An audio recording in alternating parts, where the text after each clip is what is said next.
Baby, I'm coming with 2. They're coming in Damn. fresh, slightly chilled. 2 dozen red roses for just $29.99. $20 off the original price. That's pretty sweet. It makes you look like a baller, and it's actually not that much money. $29.99 to look like a baller. Like 2 dozen red roses, like that's kapow. You're showing massive amounts of affection. There's going to be wet panties after that. Do you think so? Instantly. The full charge predicts wet panties. With Wet just panties. Well, that's because you're the one who's been giving them flowers, right? Yeah, They know yeah. it's coming from the full charge. No, 2 dozen. That's double fisted. Pow. Kabam! Bang! 2 dozen red roses for just $29.99, ladies and gentlemen. You could just buy them and take them to a bar and make some extra cash. You could be annoying if that's what you mean. How fucking annoying is that, man? If you're on a date, so I can buy a flower for the lady. Come on, that's such a cheap move. Yeah, but think of how much money If I you make. wanted to buy a flower, I would be at a flower store. Okay, I'm not sitting at a restaurant and someone comes up and tries to sell me bike tires. All right. If I wanted a flower, I'd be at a place that fucking sells flowers, not on a special date at a restaurant. I'm not trying to buy flowers, bitch. The next level is bringing a bag of oranges up to the table.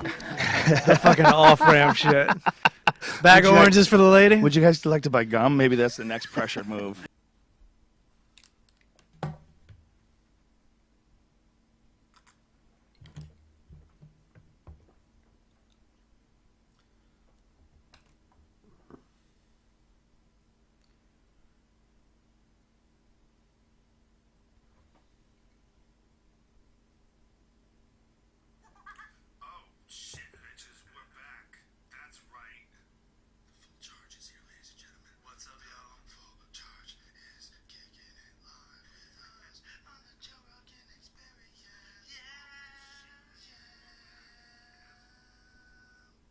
This episode is brought to you by 1-800-Flowers.com. And what they have is real straightforward, no nonsense. Surprise. I had to do that with Gateway, man. It's you about their computer to them. Hey, it's really disconcerting. It's you about a computer company. Say if you're selling it to them. Hey, it's you about their computer. It's not us, not anybody. It totally feels like you're being put up in massive amounts of Autocom. From that shit is scared. $3. What we're doing here? No, the next level is bringing a bag of oranges up to the table. Fucking off-ramp shit. Bag of oranges for the lady. Chiclets? Perhaps your breath stinks. Perhaps some wanted to buy a. Up to the table. The fucking off-ramp shit. Would you guys like to buy gum? Maybe that's the next pressure move. Chiclets? Perhaps your breath stinks. Perhaps some gum. Condoms? I was at El Capadre last night. They were trying to. This woman comes up and goes. Bag of oranges for the lady. Would you guys like to buy gum? Maybe that's the next pressure move. Chiclets? Perhaps your breath stinks. Perhaps some gum. Condoms. I was at El Capadre last night. And You like a complimentary postcard photo? And I'm like, no. And then I heard the person next to me go, oh, it's complimentary. She goes, well, it costs $10 for me to take the photo. And you get a free postcard. If you're doing shit like that and your product sucks a fat one,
vitamins and nutrients. And that's where it gets weird, because all vitamins are not created equal. So when you make like an irresponsible statement where you're like, case closed, vitamins don't work, like that's really silly, because your actual studies, they didn't prove that at all. And in fact, it does work. There's a reason why they know that scurvy is cured by vitamin C. Like, it's a vitamin C deficiency.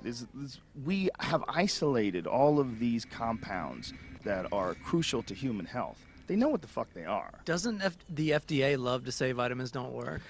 I don't know who's saying it. I think it's just these doctors that are that put together a case with these multivitamin researchers. But look, they've got us talking about it. You know, it's certainly something to be discussed, because I think they're right in a lot of ways. And what they're right in a lot of ways is that if you take like a standard multivitamin and you don't know the source of it, you don't know if it's food-based, you don't know if it's plant-based, you don't know where they're extracting their nutrients from, you're very likely to get... It doesn't absorb, right? Is that what you're saying? Yeah, well, it most certainly doesn't absorb as well as the food. But you don't know what levels you're getting. Like, you don't know like where they're extracting it from, how much bioavailability is in these vitamins. All vitamins are not created equally, and the way you break them down is not created equally either. Like those one-a-day things, the little blue tablets, they famously find those fucking things in the bottom of those porta potties. People shit them out, and they see these little blue bullets. No way. Yeah, I've read it online, so it must be true. I've done no research. Done no research, porta potty research of my own. That might be a Snopes thing. Is that what these people are saying? Are they saying the normal multivitamin, you don't absorb enough to do anything? Is that what they're claiming? I mean, like well, what they're claiming is that they've shown that vitamins. Well, they're basically saying that vitamins are not worth your time. That vitamins that vitamins don't work. Enough is enough. Stop wasting your money on vitamin and mineral supplements. Is the actual title of their piece. They found that most people that use porta potties have diarrhea. Well, that's crazy that they would say gets that. out of there quick. It's like a little raft ride. You also don't use it unless it's an emergency. Yeah, it's like a log roll down a raft. Woo! Everything out. Everything right out. down a raging river. I take B12 every morning under my tongue, and I immediately feel it. You know? Sublingual B12 is also proven effective. It's a joke to say that vitamins and minerals don't do anything for your body is a silly statement. Right. So when you see this enough is enough, stop wasting money on vitamin and mineral supplements, and then you look at their actual findings, the findings were like, these were very limited tests done on, they were male physicians over 65 showed no improvement in cognitive decline using generic multivitamin supplementation. Okay. That's one thing. It's male physicians over age 65. Okay. All right. They still went nutty. They had a cognitive decline. Okay, and they showed no improvement in cognitive decline using generic multivitamin supplements. So fucking what? That doesn't mean anything. Like generic multivitamin supplements, and you're talking about guys who are over age 65 that are already sliding into the abyss. Right. Are you saying vitamins didn't halt them from what? Nature? Vitamins didn't halt them from the old age process? Right. Because that's what you're talking about here. So that's one part of the study. Another study showed that high-dose multivitamins had no effect on the progression of heart disease in heart attack survivors. Okay. So now you're talking about people who had fucking heart attacks. Right. And then you give them multivitamins, and you're saying that vitamins didn't help. How the fuck do you know that it didn't have an effect on progression of heart disease? How the fuck do you know that they wouldn't have already gotten, you know, like even quicker a relapse of a heart attack if they weren't taking vitamins? Like, the person's dying. Obviously, they already had a heart attack. Yeah, if you have one heart attack, you're very likely to have another one. So saying that multivitamins don't work because it didn't stop that, this is crazy talk. You're talking about people that are already dying. This seems very irresponsible. Right. It's very irresponsible. It's very irresponsible and very suspect. It doesn't make any sense. And I should point out that at Onnit, we don't sell multivitamins. We don't sell any of that shit. We sell only food-based stuff because the closer it is to food, the easier it is for your body to digest it. It's just really simple stuff. Synthetic stuff can work, but it doesn't work as good for your body. Like, it's not as bioavailable as what you can extract from food. And that's why when we sell vitamins, we try to sell like supplements. If it's green stuff, it's like spirulina and I guess it's called chlorella. That's how you say it. I don't ever say it. I just read it. Right. And then green supplements. It's way better to get it in food though. And what is this? Just like dehydrated food or what? Well, I don't know how they extract it. It probably says it on the website somewhere. But it's essentially they're extracting nutrients from greens and grass and things along those lines, and you just mix this shit in water, and you get a better nutritional response than just a cheeseburger and fries. Oof, that ain't doing anything. It'll be better for you than a lot of things. It's just a supplement, and having supplements it allows us in our busy everyday life to. You can boost your body's performance. You can give yourself a little bit of an edge in a lot of different areas, whether it's workouts, taking something like Shroom Tech Sport, which Ursus prezintă noua sticlă de 750 de mililitri cu Twist Off. Toarnă the cordyceps mushroom. It's been proven that the cordyceps mushroom has a really positive effect on your body's ability to process oxygen. And it's really interesting stuff because they first learned about it from high-altitude herding populations. And apparently what had happened was their cows would eat these mushrooms, these cordyceps mushrooms, and they became more active. And they were noticing that they're more mobile. Well, they're more active. They're moving around more. And they pieced it together and figured out that this is a mushroom that they were eating. And when they were eating this mushroom, that's when they started to have this response. So that also is mixed with a very bioavailable form of vitamin B12, and it's an awesome supplement to take about an hour before you work out. All these things work, and we're so confident that they work that we have a 90-day, 30-pill money-back guarantee when you buy New Mood, which is a 5-HTP supplement, which is designed to give your body the building blocks for serotonin, give your body the building blocks to make your brain actually feel better. Yeah. All this stuff is fascinating stuff, and there's a lot of science behind 5-HTP as well. And all the other different supplements, it's all listed on it. Go to ONNIT, this commercial's too long, and enter in the code name Rogan and save yourself 10% off any and all supplements. All right, boom. The full charge is here. Ladies and gentlemen, let's get freaky. Yes. Cue the music. Joe Rogan Podcast, check it out. The Joe Rogan Experience. Train by day, Joe Rogan Podcast by night, all day. The full charge. The full charge. By the way, I have spoken to the actual Nick Diaz himself, the man in that Train by Day video. Yeah. And he's going to do the podcast. Nice. Allegedly, Nick. He's a free spirit. He might change his mind. Right. Like your free spirit Duncan Trussell, buddy. Yeah, well, Duncan had a very legitimate reason, 100% legitimate reason that he couldn't podcast today. That's all good. Raining in Mini Cooper. No. It's 100% legitimate, but it's a personal reason, and he'll be on Tuesday. People used to mistake us for one another back in the day. Well, that's back weird. in the late 90s. Because so. I never have. You know. What is it? The glasses? Is it was. the I think it was subtle the tones? nose, and we both got big teeth. When I saw him, I'm like, that's my brother from another mother. Really? I mean, you get older, you start to look different. It's not the same thing anymore. But when I met him, when we were both younger, and someone has called me a Duncan Trussell-looking motherfucker before. That's a quote. Was this the guy that knew you were a comic? Yeah, this was Fat James. I don't know if you knew Fat James. Of course I knew Fat James. I was very sad when he passed. Yeah. I missed that guy. He was a sweetheart. Yeah. Fat James from the Comedy Store. And he called himself Fat James, folks. Sure, He that's would, not. put his hand out and say, Fat James. Hi, Fat James. yeah. Pleased to meet you. Yeah, he would literally call himself Fat James. He was a fun guy to be around. That was his hook. He was great. I'm fat. Fat James' story was he came home one night. He was fit. I guess he was in the military, right? Wasn't he in the military? I didn't know him that well. Oh, wasn't he in the military? Do you know, Brian? I don't remember that part. He was either a cop or he's in the military. One of those. Anyway, he was fit. Uh-huh. He was like a healthy guy. He came home and caught his wife fucking his best friend Okay. and just went off the deep end, just started eating. Huh. Yeah. Well, That was the story. Being beautiful didn't work for him.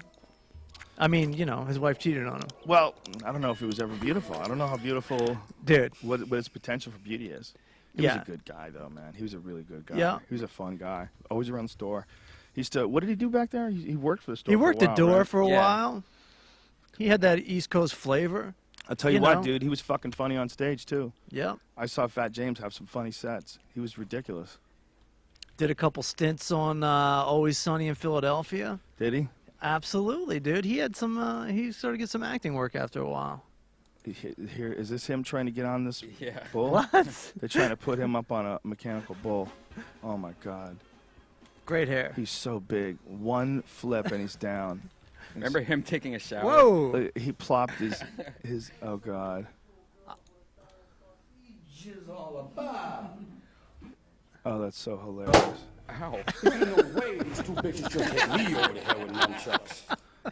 Oh, this is so funny. Got change for $1? Why me crank it? Why me roll? Why me crank that soldier boy? That Superman? Is that Jimmy and Joey? Wow. All right. Take it. I'm getting nostalgic, man. You know, I've actually been Jimmy in the Jimmy and Joey phenomenon just once, just on a whim. The Jimmy and Joey what? For those that don't know, Jimmy and Joey is like a double Andrew Dice Clay.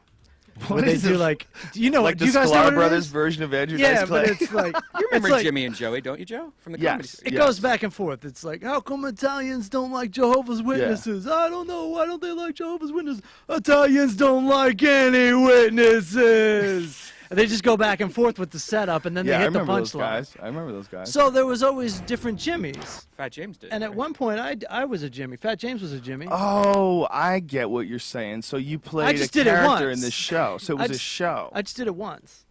Oh, that's funny. So they use they have fake names. Well, yeah, there's a fake.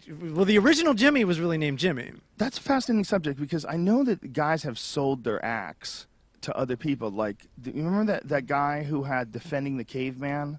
Yeah. Broadway thing? Yeah, what was that guy's name? I don't know his name. Hold on a second, because he was a stand-up, and really a fascinating story because he made a ton of money. Yes, off he did. this I'm sure he show. did.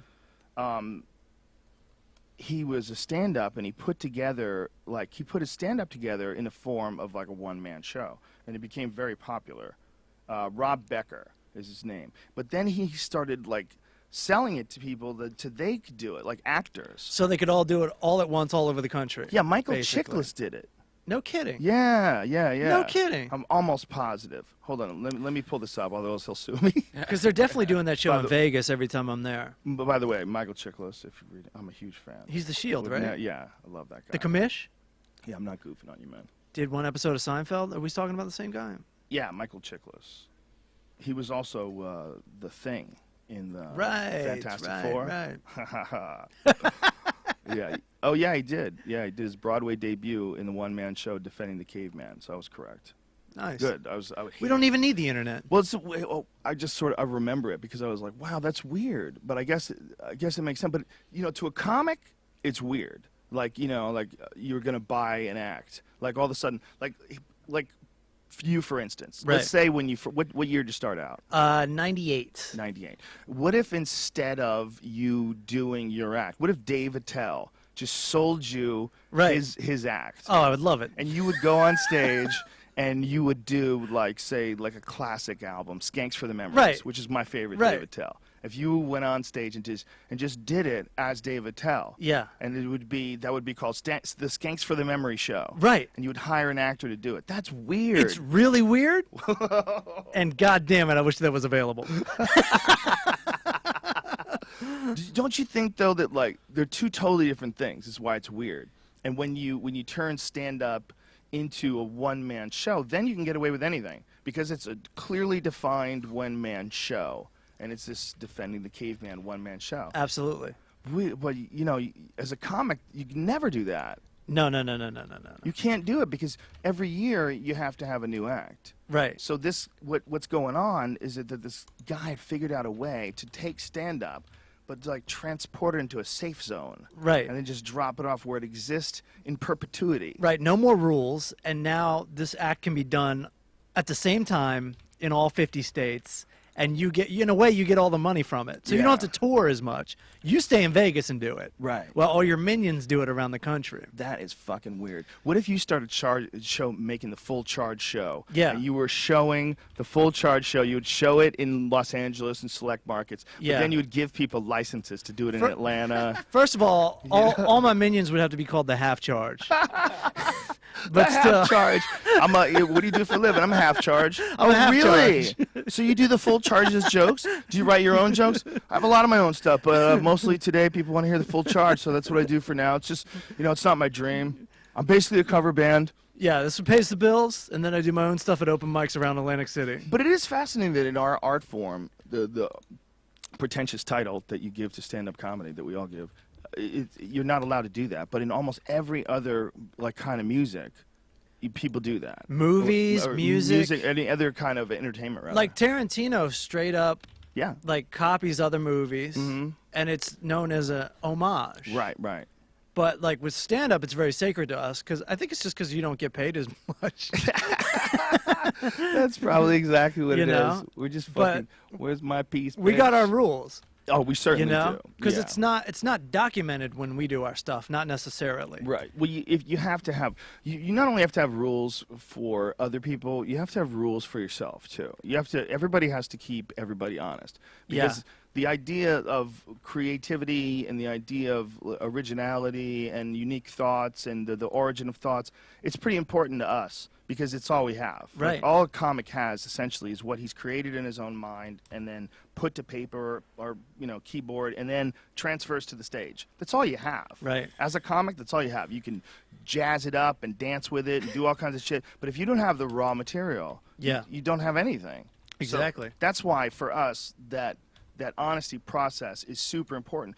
I also think it's one of the cool things about what we do, that we have so many comic friends that we're constantly interacting with on a regular basis. Right. It's always Joey and Ari and Duncan and you and Segura and fucking Kreischer and all super cool, super honest, super above board people. Right. And so, That don't even want to do something that's similar to somebody else's. have no desire and drop shit in a heartbeat when you find out that it's too close to something else. Right, you know? exactly. Just go, oh, fuck, it's over. The last you want to hear is someone's comparing you to someone else.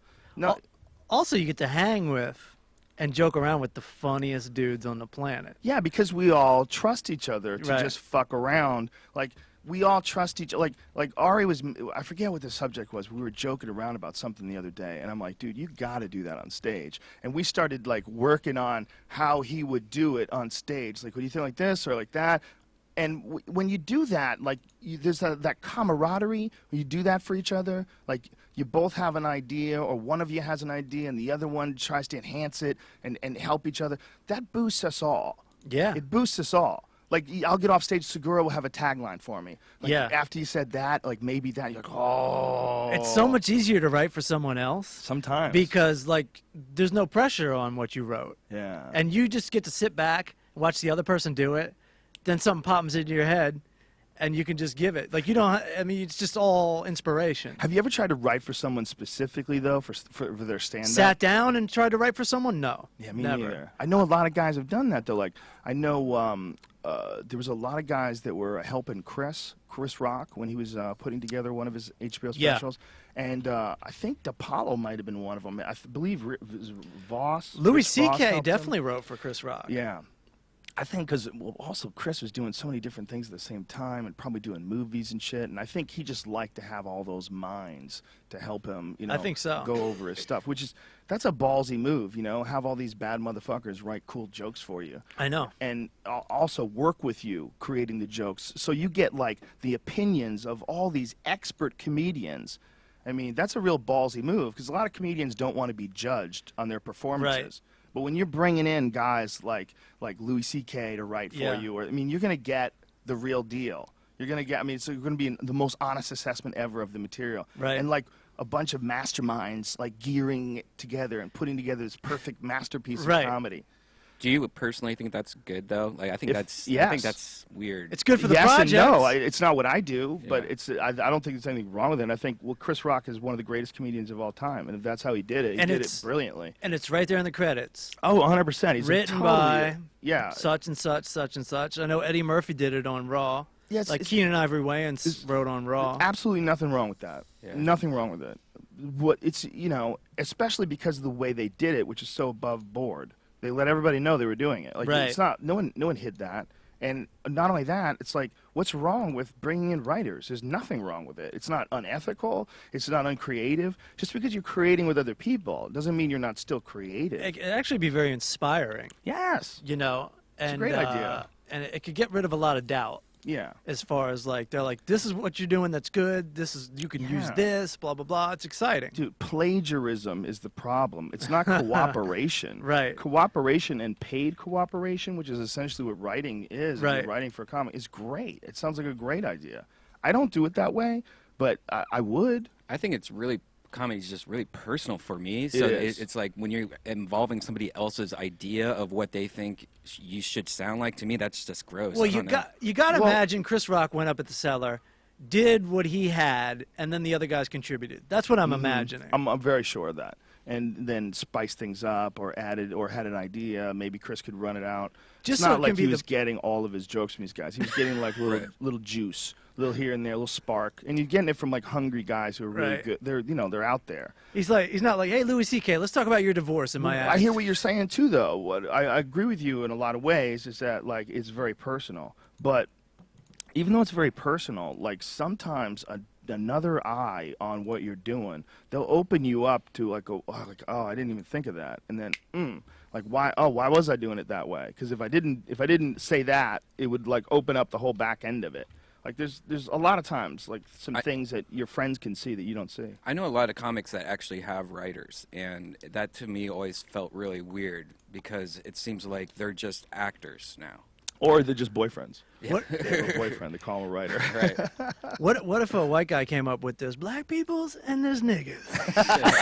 Hey, Chris, Well, what I got if he this started idea. doing it? If he started doing bigger and blacker, a white guy starts doing the bigger and blacker tour and just redoes all the. Well, there was a guy doing that for Hicks, man, which I thought was really weird. Yeah, there was a guy that was doing like Hicks as a one-man show. Here, Dennis try to Leary? pull that up. How dare you?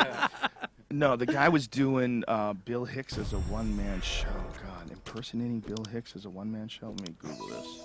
That's weird because Bill Hicks still isn't famous. Oh, I think he's pretty famous. Is Larry still around? Is he on a show or something? I don't know. I know they wanted Craig Gass to do a Kinnison Vegas thing. Well, he does an incredible Yeah. Kinnison impression. I can't find it here anywhere.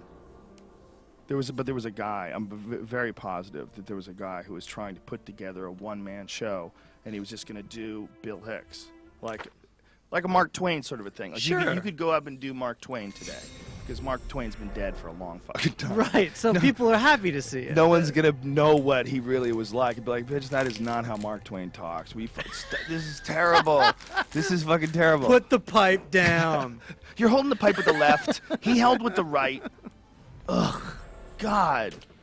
But a guy like Hicks, I saw him in the flesh. He didn't die that long ago. When did you see him and where did you see him? I saw him a couple times. I saw him at least on at least 3, possibly 4 occasions. Meaning, I saw him for an entire weekend. Okay. And it was all when he was visiting Boston. All right. Because he was a big Show the like, Asmodeans touring no mercy. pro coming off of the Rodney Dangerfield special. And he was like just starting to catch heat right as I got into comedy. So I was lucky enough to be at a point where the clubs would let me come by. Like I was an Right. open micer, but the clubs would let me in on a Friday night and I could watch guys. There's no way I was working with them. I was terrible. But they would let me come in and watch them. Right. The Comedy Connection, the way they ran it, and Nick's and all those places in Boston, it was so cool because they had great comics would come in every weekend. You'd have guys that would come in like Dom Herrera. I saw him there. Right. They would all come like and have like a big name headliner, but they also had this like insane community of really great comedy around there as well. Right. And the way they did it is because they super supported open micers, super supported the new talent. They knew that new talent is what becomes headliners one day, Right. and you have to nurture it. And they were like big about that. So when a guy like Hicks was in town, they would tell me, like, you got to see Hicks. And Paul Barkley told me, he was like, you got to see this guy. He's fucking tremendous. I go, that's the guy from the HBO special, right? And he's like, yeah, but you got to see him. Like, Right. he's on another level. And then I remember seeing him for the first time and going, whoa. Like, guys say they don't give a fuck. But they give a fuck. Everybody gives a fuck, man. I always give a fuck. I do. I give a fuck right now. I Yeah. give a fuck when I'm stumbling through a Squarespace commercial and I can't get my fat tongue to work I right. give a fuck at the supermarket. I don't want to look dumb. Bill Hicks did not give a We fuck. still have man. much I'm to telling you, learn. I saw the first guy in my life that honestly didn't give a fuck on stage when I saw him. Because the first time I saw him, I saw him twice. In the same time period. He was at the Comedy Connection, and then he came to Nick's like shortly thereafter. I got to see him in both places. The Comedy Connection was pretty fucking fascinating. But when he came to Nick's, he went on after a guy that was doing like impressions of different cartoon animals smoking pot. He had like literally had cop donut jokes. I mean, he was the guy who we went on before was a funny guy. But he wasn't the same style of comedy by any stretch of the imagination. Right. It was a terrible setup for Bill Hicks because it was all like really dopey, Luma. you know, Right. base, shitty comedy, right? All right, Hicks goes on after him and just eats fat piles of shit. Just giant Right. plates and plates of shit. And it's by the end of the show, there's maybe 300 people in this place, maybe let's say 250. There's maybe 50 left at the end of the show. Right. He's walked the entire crowd, except for 50 people and me, Greg Fitzsimmons, and like 3 or 4 other local Boston comics that I can't remember the name. Right. And we were fucking crying. Right. He didn't give a fuck. He was doing his bits as if he was killing, and they were all dying. Right. Everything was dying. Right. The crowd just did not bite, except for this small core people that were in the back that were howling, and the comics. Now, I just worked with somebody recently in Indianapolis who's been around for a long time, and he said Bill Hicks had a lot more dick jokes than you think. Oh, yeah. Well, he used to joke around about it. Right. It'd spice up, any other topic. He'd just throw dick jokes in between them to keep people interested. Right. He would joke around about, having to do that. Right. Don't worry, but folks, dick jokes are coming. I've heard that. Big, fat, Yeah, I've heard that. I mean, he was a fascinating comic to me because he represents. I've had arguments with Ari about him because Ari doesn't think he was funny. Yeah, Ari's a funny guy, but he's honest about it. Sure. He tells me, he goes, "It's not funny." He's like, makes really good points, but he's not funny. Right. I disagree. I always laugh at him. I laughed at him when I saw him in '88. I laugh at it now. But what I think he represents is the first guy that started looking at what you talk about on stage completely differently. Like he started like Young Man on Acid, like that whole bit about what about a positive drug trip? Right. It was like really powerful, like it was non-bullshit talk. Right. It was in a way, it was like when he was doing like certain bits, he wasn't just doing a bit. He was doing a bit that plants a seed and gets you thinking about a subject differently because he's mocked it so well that whenever you try to seriously bring up the war on drugs after you've heard Bill Hicks talk about it, you seem like an asshole. Right. You know? Right. He just had it was a fascinating way of mixing ideas into comedy in I think the most powerful way since Lenny Bruce. I personally think he's the most powerful at it because his impact is felt by, I think, a different era. Encounter any Asmodeans? Because of YouTube and because of the videos and the audio that's available.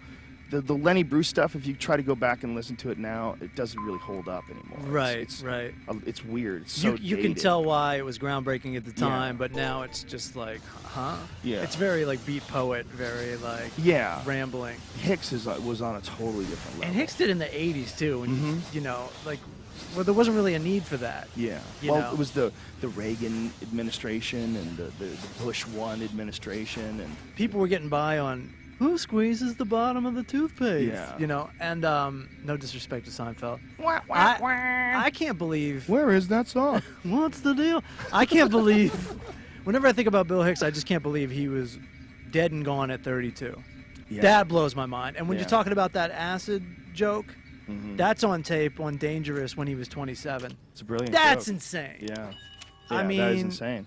I don't want to show you tape of me when I was 27. Well, you don't want to see tape of him when he was like 17, because he was funny when he was 17. I know. He was going up at the fucking Houston Annex when he was 17 and was good. I know. And he was clean and clean as far as like his delivery was clean. It was really good stuff. It wasn't the embarrassing shit that would represent you or I. No, he would get lost in just this is based on the documentary that just came out I saw a couple years ago. He would get lost in characters of his family, and like he was just crazy funny, and like he was just as good as the guys that were twice his age. Fucking pancreatic cancer. Ah. Crazy fucking disease. That's a bad one too, allegedly. How do you get that? I don't know. Well, a lot of it is cigarettes. A lot of people believe that there's a correlation. Show the between Asmodeans no mercy. Pancreas is a thing you can remove, right? It like does nothing. No. No. What It does Brian's nothing. like, my body has extra parts, right? No, what's Can the I thing just that take you- it out and I'll be lighter? Brian's education is based on Appendix. Operation, the board game. appendix, right? You can take out your tonsils and your appendix, I think. Yes, you can take And out your your wisdom teeth. appendix. You can definitely take out your appendix. What causes pancreatic cancer? Aside from advanced age, smoking is the main risk factor. Oh, Oh, great. A smoker is 3 to 4 times more likely than a non-smoker to acquire pancreatic cancer. Where's your pancreas at? who It's knows? inside that body thing, cage. Like in the main part. Oh, in the main part? Like a bulletproof In the vest will hull. cover Right it. under the flip cage? Yeah. What the fuck, man? Cigarettes are so It's in your scary. arm. And Hicks smoked a lot of cigarettes and did jokes about smoking He cigarettes. argued for And cigarettes. pancreatic cancer got him. Motherfuckers. Well, so many like really talented artists have smoked cigarettes. It's weird. It's sad. It's sad in a lot of ways because it's like when I see a cigarette smoker, I don't see a person exercising their freedom. I know that's what they're doing. If they want to smoke, they should be able to smoke for sure. But that's not what I see. I see a person who's enslaved. Yes. That's what I see. I see enslavement to a habit and also to a drug at the same time. It's just another addiction. It's just another thing to do. It's also But it kills you. It kills a lot And of it doesn't people. get you high. But it's also a weird thing that you would get addicted to taking something, lighting it on fire, and then putting it up to your mouth and then breathing it in. Like that, just the ritual of doing that can become so ingrained in your life that it represents something like after sex. Like some people like to smoke a cigarette after sex. Right. That's like a classic movie scene, right? Where people Yeah. have sex and then they smoke a cigarette. But if you really, like, what are you watching there? You're watching someone poisoning themselves. Yeah. Like, that's a weird thing to find romantic. That's a weird thing they snuck in on us and how it becomes habit. Study finds no link between secondhand smoke and cancer. Funded by the tobacco lobbyists of America in Florida. It's in Florida. If you have a case that goes through in Florida, it might as well go through on the moon. You know, Right, it's like, right. they're not Americans. No. I'm tired of people saying that Florida's America. Just stop. We need to cut it out. Even my parents live in Florida. Don't get me wrong. I love Florida, but that shit is not America. Right. That is some crazy spot where you can't. Any studies that come out of there, who knows? Who knows what kind of coke they were on when they made that study? Well, you can't Nicotine even and trust them to e-cigs. vote, right? I mean, that's Yeah, all that- fucked up. That's too. interesting. Yeah. Nicotine and e-cigs tobacco linked to heart disease. Well, nicotine speeds up your heart rate, doesn't it? Yeah. It makes Yeah. it work harder than it has to. Well, I've heard of nicotine being given as a supplement before, which is really bizarre, or as medicine before. I think it was for a heart issue. Let me find It's it. just like anything else. In small doses, every once in a while, ain't that bad. But a pack a day, delivered through fucking cancerous smoke, it ain't so hot. Yeah, well, a lot of stuff is like that, man. We were talking yesterday with Shane Smith from Vice about that Colombian devil's breath. It's called scolopamine or something like Uh-huh. this. Most dangerous It's drug, right? yeah, the most dangerous drug. It's the same shit that's in those little seasickness tabs that they put on you.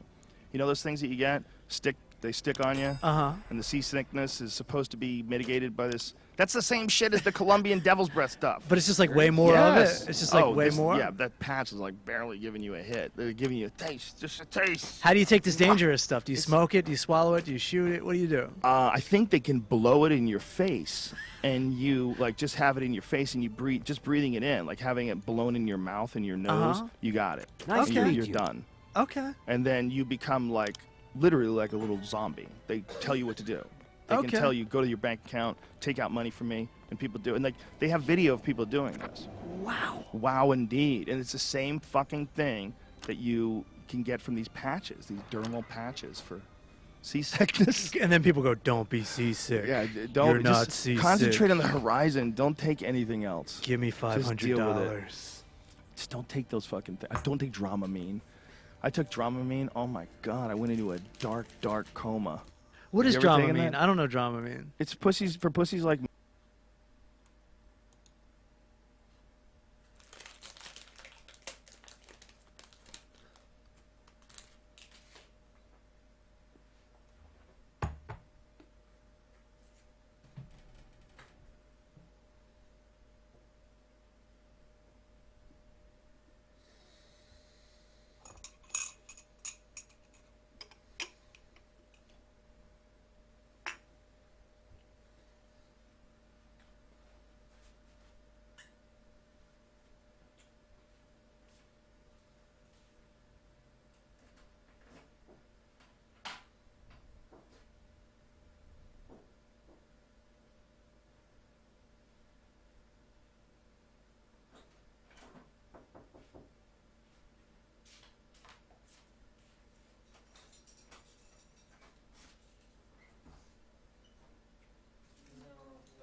Olyan édes magasban a primónak, de a fekete akkor biztos jó. Mama ainál szokott mindig primóra lenni. Nyugodtan mondok, hogy ami pénzt van.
Halló? Hazaértem.